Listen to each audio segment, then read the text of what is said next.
আমি এখানকার ভূমিপুত্র, আমি বাঙালি, কিন্তু সত্য কথা যেটা, বাঙালি হিন্দু বাঙালি মুসলমান তার দুইটা ভিন্ন ভিন্ন ধারা আছে, আবহমান কাল ধরে আছে। বরং এই দুইটার আপনার এক বানানোর দরকার নাই।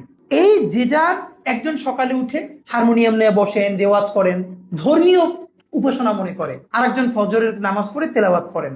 আপনার তো দরকার নাই, সবাই ফজরের পর তেলাওয়াত করবে। এই বৈচিত্র্য নিয়েই তো আমরা সুন্দর একটা রাষ্ট্রের মধ্যে ছিলাম। অন্তত গত 20 বছরে যেসব শিক্ষকরা গল্পে, লেখনির মাধ্যমে, ক্লাসরুমে, লেকচারে এই ফোবিয়াকে প্রাতিষ্ঠানিকীকরণ করছে, তাদেরকে একাডেমিকলি ডকুমেন্টেশনের মধ্যে দিয়ে এক্সপোজ করা দরকার। আজকে যদি আমার দেশ নয়া দিগন্ত, দিগন্ত টিভিতে হামলা করা বৈধ হয়, তাহলে এই দেশে একদিন 71 টিভিতে হামলা করা বৈধ হবে, এবং সেটা হয়েছে না। আজকে যদি ইসলামোফোবিয়া অপরাধ হিসেবে বিবেচিত না হয়, আল্লাহ না করুক, তাহলে হিন্দু ফোবিয়া তো একসময় অপরাধ হিসেবে বিবেচিত হবে না। কিন্তু আমরা তো কোনো ফোবিয়াই চাই না। তা আমাদের যেটা মূল কথা, এই যে আজকে আমরা ঢাকা বিশ্ববিদ্যালয়ে ইসলামোফোবিয়া বলি, এইটা তো আজকে তৈরি হয় নাই। যেমন আমরা এই প্রশ্ন তো কখনোই কেন তুলি না যে মোহাম্মদ আলী জিন্নাহ, অবাক করার মতো ব্যাপার হলো মোহাম্মদ আলী জিন্নাহকে নিয়ে সুকান্ত ভট্টাচার্য পর্যন্ত কবিতা লিখছে, সুফিয়া কামালের বিরাট কবিতা আছে। এর মানে এই যে আমাদের যে আজাদি, সেখানে তো মোহাম্মদ আলী জিন্নাহ নিশ্চয়ই বিরাট কন্ট্রিবিউশন। যিনি 47-এর পরে 48 সালে মারা গেলেন, তাকে 71-এর সাথে আইনা, এবং এই পলিটিক্সটাই আওয়ামী লীগ ঠিক পরে করছে। খেয়াল আমরা কিভাবে খেয়াল করতে পারি, জিন্নার নাম মুছে দিয়ে কার নাম আমরা সেখানে বসাবো। আল্লামা ইকবাল হলেন, মানে রবীন্দ্রনাথ পর্যন্ত যে কয়জনকে বিদ্যা বুদ্ধিতে সমীহ করতেন, তার মধ্যে আল্লামা ইকবাল একজন। আল্লামা ইকবাল হলো এত বড় তাত্ত্বিক, তার নামে ঢাকা বিশ্ববিদ্যালয় হল হলো। মুক্তিযুদ্ধের পরে সেই নাম পরিবর্তন কেন? মানে তার সাথে পাকিস্তানের কি সম্পর্ক, পাকিস্তান রাষ্ট্র অথবা মুক্তিযুদ্ধের? আল্লামা ইকবাল নাই, জিন্নাহ নাই। আমি যদি বলি এই যে আমাদের শেরে বাংলার নামে অথবা ফজলুল হক মুসলিম হল, এই মুসলিম হলের মুসলিম, সলিমুল্লাহ মুসলিম হল মুসলিম, মানে প্রবলেমটা হলো এই মুসলিমটা প্রবলেমেটিক হয়ে উঠলো কেন? কাজী নজরুল ইসলাম ছিল, ওই যে নজরুল কলেজ ছিল, কাজী নজরুল ইসলাম কলেজ। ইসলাম মুসলিম এই শব্দগুলোকে অনুমানুষ করে তোলা, অচ্ছুত করে তোলা, এই যে, এবং ধর্মের নামে এই কাজগুলো করা যাবে না, গুড। কিন্তু গত 10 বছর আমরা যেটা দেখেছি, ঢাকা বিশ্ববিদ্যালয়ের কোনো প্রগতিশীল শিক্ষক প্রতিবাদ করে নাই। যেটা সোশ্যাল মিডিয়া আমরা দেখেছি, হোলি উৎসবে একটা হিজাব পরা মেয়ে, প্রথমত ব্যাপার হলো, কেউ যদি নিজের ইচ্ছায় সারাদিন রং মাখে গায়ে নাচে, আপনি কোনো বাধাই দিতে পারবেন না, এটা হলো প্রথম কথা। কিন্তু একটা হিজাবি মেয়ে তার কোনো ধরনের পারমিশন ছাড়া হোলি উৎসবে তাকে যেরকম সারা গায়ে রং দিয়ে দেওয়া হলো এবং সে বিব্রত হলো, এইটা তো ঢাকা বিশ্ববিদ্যালয়ের একটা প্রগতিশীল শিক্ষক এবং কোনো শিক্ষার্থী সংগঠন প্রতিবাদ করে নাই। অথচ এবার আপনি উল্টে ভাবেন তো, একজন নন মুসলিম কোন শিক্ষার্থীকে জোর কইরা মিলাদুন্নবীর জিলেপি খাওয়াই দেওয়া হয়েছে। বাংলাদেশে প্রথম আলো, ডেইলি স্টার থেকে শুরু করে, এই যে এখন আবার বললে আগের মতো, যদি কোনো মাদ্রাসার বা মক্তবের শিক্ষক কোনো মেয়ে শিক্ষার্থীকে মলেস্ট করে, হ্যাঁ, তখন তার নাম কিন্তু যে মাদ্রাসার শিক্ষক এই হিসেবেই যায়, মসজিদের ইমাম সেই হিসেবেই যায়, গুড। কিন্তু যখন কোনো মন্দিরের পুরোহিত একই কাজ করে, তখন সেটা কেন অমুক মন্দিরের পুরোহিত অমুককে ধর্ষণ করেছে সেটা কেন যায় না? এই যে শব্দকে কোট আনকোট ইনভার্টেড কমার মধ্যে শব্দকে ফালাইয়া যখন বিএনপির কাউকে বা জামাতের কাউকে প্রকাশ্যে তুমুল আকারে মারা হয়েছে, তখন নিউজ করা যায় তার বিরুদ্ধে মারের অভিযোগ। এইটা হলো অভিযোগ, প্রথম আলো, ডেইলি স্টার বলতে পারতেছে, কারণ তার সাংবাদিক নেই, সে জানে না। কিন্তু যখন ঠিক তার বিপরীত কেউ কাউর একটা টোকাও দিতেছে, তখন সে আর অভিযোগ না, সে জানতেছে তারে মারা হয়েছে। এই বিচারিতারে বাংলাদেশে ডিবাঙ্ক কেউ করে নাই। ঢাকা বিশ্ববিদ্যালয়ে একটা নতুন উঠানো হয়েছে কি, এটা তো দীর্ঘদিনের চর্চা, এই যে মেয়েদের হলে গরু রান্না করা যাবে না, এবং সেই গরু খাওয়ার জন্য এখন আবার মেয়েদেরকে কি করা লাগে, আন্দোলন করা লাগে। ভাই, প্রত্যেকটা হলে তো অবশ্যই আমাদের নন মুসলিম বোনরা আছে। এখন বাংলাদেশে কালচারালি এত বড় একটা সংখ্যাগরিষ্ঠ মানুষ যারা গরু খায়, মানে কি আমাদের এখানে তো সেলিব্রেশনের একটা বড় অংশ মানুষ গরু খেতে পছন্দ করে। ফ্যাক্ট হইল, আপনার কাজ কি? আপনার কাজ হইল আপনি আপনার যে গরু পছন্দ করে না তার জন্য ভিন্ন আয়োজন করবেন, দাবি হবে এইটা। কিন্তু সেই দাবি না করে যখন যে গরু রান্না করা যাবে না, তাইলে এখন ধরেন আমি যখন ইউরোপে যাব, আজকে আপনারা আমাদেরকে যারা মানবাধিকারের কথা শিখায়, তো ইউরোপে তো একই রান্না করে, যেখানে মুসলমানের জন্য বিফ রান্না করে সেখানে তো পর্ক রান্না করে। আমি যদি সেখানে বলি যে এখানে পর্ক রান্না করা যাবে না, তখন তো আবার আপনি কি বলবেন? যারা মানুষের অধিকার বিশ্বাস করে না। তখন আপনি আমার কি শিখাবেন? তখন বলবেন না যে পর্ক রান্না করে তার মতো করে, কিন্তু আপনার মতো বিফটা ঠিক মতো রান্না করে কিনা, দ্যাট ইজ ইম্পর্টেন্ট। তাহলে একই কথা কেন ঢাকা বিশ্ববিদ্যালয়ের রোকেয়া হলে খাটে না? যে গরু খাবে তার জন্য আপনি গরুর ব্যবস্থা করবেন, আর যে গরু পছন্দ করে না তার জন্য বরং তাদেরকেই আপনি একটা কমিটি করে দেন যে কোনোভাবে তোমাদের এই খাবারের সাথে ডিস্টারবেন্স তৈরি হচ্ছে কিনা। এই যে দ্বিচারিতা। এখন আপনি বলবেন ভাই গরু তো খুবই ছোট একটা ইস্যু, এই ইফতার মাহফিল খুবই ছোট একটা ইস্যু, এই বটতলা একটু কোরআন তেলাওয়াত এটা তো খুবই ছোট একটা ইস্যু। এই ছোট ইস্যুগুলো তো এত ছোট না। এই সিম্বল গুলোকে নাই করার মধ্য দিয়ে আপনি কি পারতেছেন? পরবর্তীতে আমার ডিপার্টমেন্টে আমার আজকে তো যে ফেরদৌস স্যারের নাম বলে ফেলি, ভদ্রলোক স্যার বেঁচে আছেন, একটা মেয়ে হিজাব পড়া, উনি 10 থেকে 12টা ক্লাস নিছে স্যার পুরো সেমিস্টারে। এর মধ্যে উনি পড়াবেন ইন্টারন্যাশনাল পলিটিক্স।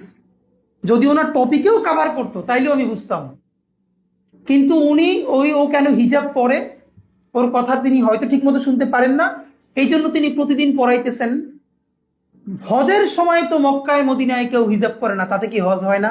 তাইলে তোমরা কেন করো? মানে এটা কি আপনার টপিক? এটা কি আপনার টপিক কভার করে, আপনার সিলেবাস কভার করে? আপনার হজ পড়াইতে বলছে। সোশিওলজিতে আমার ভাগ্নি পড়ে, এক ম্যাডাম প্রতিদিন এসে গাল গল্প করবার চেষ্টা করতেছেন, তার ফ্রিজে ড্রিঙ্কস থাকে, তার বন্ধুরা অলওয়েজ ড্রিঙ্ক করে, তাতে তাদের ইমান নষ্ট হয় না। এইটাকে আপনার টপিক কভার করে?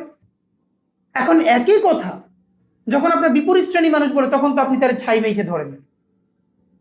এখন আমাদের আফসোস হইল এই সিম্বলকে নাই করার মধ্য দিয়ে, এই পালা পার্বণ গুলোকে নাই করার মধ্য দিয়ে এখানে ইসলামোফোবিয়ারে এমন জাস্টিফাইড করা হয়েছে যে এইটাই মূলধারা, এইটাই কালচার। যে জন্য তসলিমা নাসরিন বলতে পারতেছে যে আসলে বাঙালি সংস্কৃতি মানে হিন্দু সংস্কৃতি। আর এই কারণে একটা কর্নার গ্রুপ এখন বলতেছে আমরা বাঙালি না। কেন আমি বাঙালি না মানে কি? আমি এখানকার ভূমিপুত্র, আমি বাঙালি, কিন্তু সত্য কথা যেটা, বাঙালি হিন্দু বাঙালি মুসলমান তার দুইটা ভিন্ন ভিন্ন ধারা আছে, আবহমান কাল ধরে আছে। বরং এই দুইটার আপনার এক বানানোর দরকার নাই। এই যে যার একজন সকালে উঠে হারমোনিয়াম নিয়ে বসেন, রেওয়াজ করেন, ধর্মীয় উপাসনা মনে করে, আর একজন ফজরের নামাজ পড়ে তেলাওয়াত করেন। আপনার তো দরকার নাই সবাই ফজরের পর তেলাওয়াত করবে। এই বৈচিত্র্য নিয়েই তো আমরা সুন্দর একটা রাষ্ট্রের মধ্যে ছিলাম। আমি আজকে বলি আপনার, ধরেন আমি আমারে একটা ভালো রিসার্চ স্যাম্পল এই হিসেবে মনে করি। আমি তো প্রথমত ইন্টার পর্যন্ত মাদ্রাসায় পড়েছি। আমার আব্বা আমার কমিউনিটির অত্যন্ত রক্ষণশীল একজন আলেম ছিলেন। কিন্তু এর সাথে বলে রাখি, আমার আমার পুরো পরিবার পর্দা করে, এবং আমি আমার বাসা থেকে কালী মন্দির 1 মিনিটের দূরত্ব। দুইটা ঘটনা আজকে খুব মনে পড়ে। এটা মা বলেছে এবং পরবর্তীতে শুনেছি, যখন বাবরি মসজিদ হামলা হয়েছে ভারতে, তার রিয়াকশনে বাংলাদেশের কিছু মন্দিরে হামলার চেষ্টা হয়েছে, বিক্ষুব্ধ মানুষ। আমার আব্বা হলেন আমার উপজেলা মসজিদের ইমাম সমিতির সভাপতি। ইমামদেরকে নিয়ে কমিটি কইরা আব্বা রাতের পর রাত মন্দির পাহারা দিতেন। তিনি মনে করতেন যে জালেম না, তার বিরুদ্ধে জুলুম করাও আর একটা জুলুম। কারণ ভারতে যে বাবরি মসজিদ ভাঙছে সেই তো এখানে নাই, সুতরাং সেইটার প্রশ্নে এখানে মন্দির হামলা করাও আর একটা জুলুমের বিপরীতে জুলুম করা যাবে না। এবং আমার বাপের এইটা করার জন্য কোনোদিন সেকুলার হওয়া লাগে নাই, এইটা তার ইমানি দায়িত্ব মনে করে করছেন। আমার মা এরকম একজন পর্দানশীল মানুষ, কিন্তু আমি আজকে বলতে পারি আমার এলাকার অনেক হিন্দু মাসে পিসির গহনা আমার মায়ের কাছে গচ্ছিত থাকে। এই জন্য তো আমার মায়ের কোনোদিন পুজোর নাড়ু খাওয়া লাগে নাই। এই যে আমার মাকে এরকম করেই তারা সম্মান করে, আবার আমরা তাদেরকে তাদের মতো করে সম্মান করি। এবং দেখেন বাংলাদেশে কি পরিমাণ এইগুলো নতুন সাম্প্রদায়িক সম্প্রীতি ছড়ানোর জন্য করা হয়, যা জীবনে লাগে নাই। আমার বাসার 5 মিনিটের দূরত্বে মিনিমাম 5টা মন্দির। আজীবন দেখে বড় হয়েছি, যখনই মাগরিবের আজান পড়তো বা কোনো আজান পড়তো, ওই সময়টা অনার কইরা মন্দিরগুলো কিছুক্ষণ ঢাক বাজানো বন্ধ রাখতো। আবার আমার আব্বা পুরো পুজোর 3 দিন 5 দিন সারাক্ষণ খোঁজ রাখতেন যেখানে কোনো ধরনের অঘটন ঘটানোর প্রচেষ্টা করতেছেন কিনা। কারণ মুসলিম মেজরিটির ইমানি দায়িত্ব হইল তার মাইনরিটিকে রক্ষা করা। সেই জন্য তো আমার বাপের গিয়া নকুল দানা খাওয়া লাগে নাই। এইগুলোই ঢাকা বিশ্ববিদ্যালয়ে করানো হয়েছে। কেমনে করানো হয়েছে? যে আপনি হোলি উৎসব ঢাকা বিশ্ববিদ্যালয়ে খুব সুন্দর করে সেলিব্রেটেড হবে, হওয়ার মধ্যে কোনো সমস্যা নাই, কিন্তু হিজাব পরা মেয়েটারে ধৈর্য আপনি রং মাখাই দিতেছেন, এর প্রতিবাদও কেউ করতে পারতেছে না। ঠিক উল্টা যদি আজকে কেউ মিলাদুন নবীর জিলেপি ধৈর্য কেউ কেউ খাওয়াই দেয়, তখন দেশে অবস্থাটা কি হবে? এইটার বিরুদ্ধে আমাদেরকে কথা বলতে হবে। এখন এভাবে বললে হবে না। আমি বরং যেটা উচিত, অন্তত গত 20 বছরে যেসব শিক্ষকরা গল্পে, লেখনির মাধ্যমে, ক্লাসরুমে, লেকচারে এই ফোবিয়াকে প্রাতিষ্ঠানিকীকরণ করছে, তাদেরকে একাডেমিকলি ডকুমেন্টেশনের মধ্যে দিয়ে এক্সপোজ করা দরকার। পুরো কোর্সের মধ্যে মেডিয়েভেল পিরিয়ডের যেখানে ভালো কথা আছে সে পড়াবে না। এবং আরেকটা বলি, বাংলাদেশের পাবলিক বিশ্ববিদ্যালয়ের শিক্ষকদের ক্ষমতার হ্রাস কমানো উচিত। ওয়েস্টের পাবলিক ইউনিভার্সিটির ধারণা আর বাংলাদেশের পাবলিক ইউনিভার্সিটির ধারণা এক না। এখানে বিশ্ববিদ্যালয় নেই। বাংলাদেশের পাবলিক ইউনিভার্সিটির টিচাররা ক্ষমতার নামে যে কি পরিমাণ অত্যাচার, দুর্নীতি করতে পারে, এটা নজির মনে হয় দুনিয়ায় কোথাও নাই। সে যে কোনো স্টুডেন্টের লাইফ ফেল করে দিতে পারে। আমাকে বিশ্ববিদ্যালয়ের দ্বিতীয় দিন, তখন 280 জন, আমাদের ডিপার্টমেন্টের সেকশন ভাগ হয় নাই। ওই শিক্ষক, আমার একটা কথা তার পছন্দ হয় নাই, সবার সামনে আমাকে তুলে নিয়ে পিছনে বসাই দিল। এটা আমি অনেক জায়গায় বলছি, এবং বলতেছে এটা কোনো মাদ্রাসা না, এটা কোনো মক্তব না, এবং সে সবার সামনে আমাকে বলতেছে I will hell your life.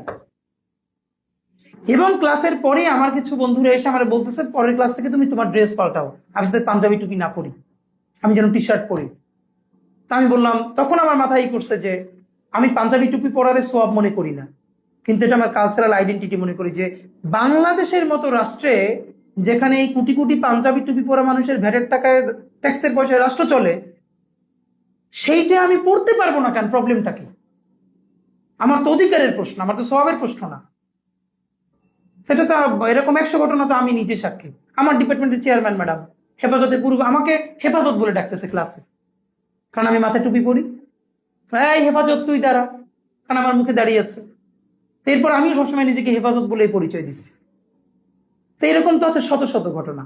এখন ব্যাপার হলো, এগুলোকে অপরাধ হিসেবেই কোনোদিন মনে করা হয় নাই, এইগুলোকে মনে করা হয়েছে মডার্নিটি। মানে আমি 5 মিনিট কথা বলবো, কোনো না কোনো ভাবে এই যারা ধর্ম প্রাণ মানুষ তাদেরকে দুইটা খোঁচা দিব না, তাহলে আমি কিসের প্রগতিশীল? এটি হলো বাংলাদেশের বাস্তবতা।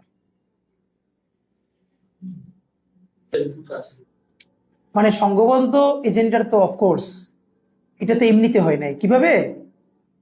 আপনি একটা বিশ্ববিদ্যালয়ে যখন ফ্যাকাল্টি সার্চ করবেন, ফ্যাকাল্টি নিয়োগ দিবেন, সেইখানে কারা দায়িত্বে থাকবে, স্বাভাবিকভাবেই তাদের মনস্তত্ত্ব কেমন হবে, এইভাবেই তো সবাই নিজেকে গড়তে চাইবে। নাম্বার 1। ফাঁকে আমি বলে রাখি, এই যে বাংলাদেশের বিশ্ববিদ্যালয়গুলো শিক্ষক নিয়োগ হয়, এটা কোনো প্রক্রিয়া?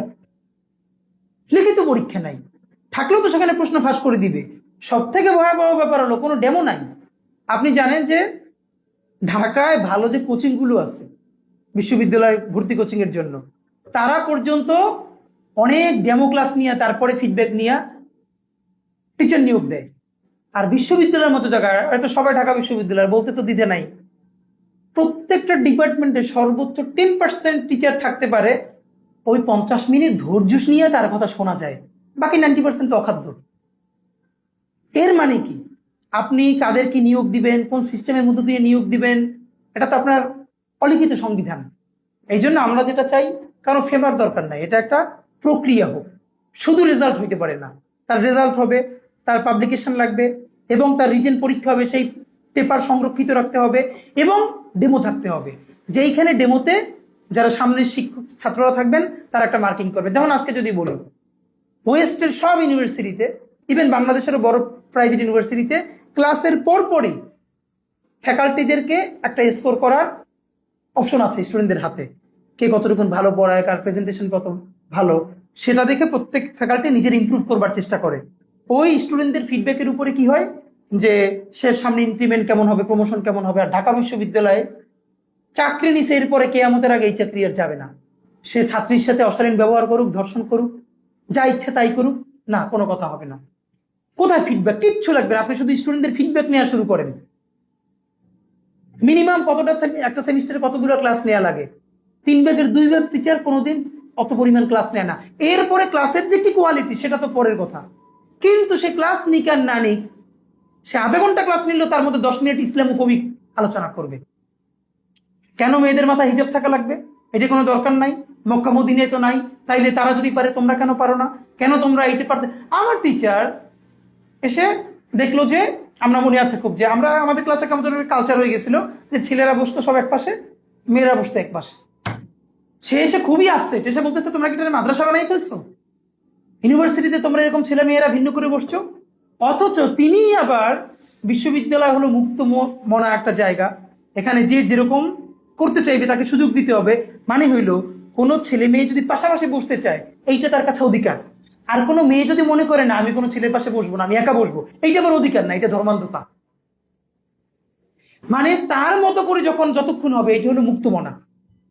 আর যদি সে সেটি করতে না চায়, কিন্তু ওইটা আবার তার অধিকার না।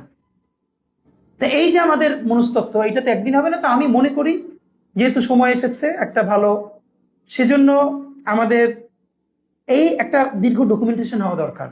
কোন কোন, ধরেন আমরা গত 20 বছরে যে কারা কি লিখেছে, এই যে আবুল বারাকাত ইসলামী ব্যাংক দখলের ন্যারেটিভ কে নির্মাণ করেছে? জঙ্গি ব্যাংকিং বলে, যে জঙ্গি অর্থায়ন হয় ইসলামী ব্যাংক থেকে। তা আওয়ামী লীগ তো তারপর গত আরো 10 বছর ক্ষমতায় ছিল, তারপরও এর মধ্যে ইসলামী ব্যাংক কয় জায়গায় জঙ্গি অর্থায়ন করছে তার তো প্রমাণ নিশ্চয়ই তার কাছে থাকার কথা। যেহেতু নাই, তাইলে আপনি আবুল বারাকাতের কোনো বিচার করছেন যে সে এই যে যুগলবন্দি কলাম লেখা লেখা ইসলামী ব্যাংকে ধ্বংস করতে দিল? কই, বরং কি হইল, আবুল বারাকাতের আমলে কি সুশীল, অথচ তার সময় কত টাকা জনতা ব্যাংক থেকে বেহাত হয়েছে আওয়ামী লীগের কাছে। আপনি যখন ঘৃণা ভরে তার বিরুদ্ধে মামলা করবেন, কেন? যদি হাসিনা প্রধানমন্ত্রী থাকার কারণে হাসিনার র্যাবের প্রধান গুলি করে মানুষ মারলে তার যদি দায়ভার হাসিনার উপরে যায়, তাহলে জনতা ব্যাংকের চেয়ারম্যান থাকার পর জনতা ব্যাংক থেকে যে হাজার হাজার কোটি টাকা পাচার হয়েছে তার দায় আবুল বারাকাতের উপরে যাবে না? না, সেটা আবার যাবে না। এই হলো বঙ্গবুদ্ধিজীবিতা।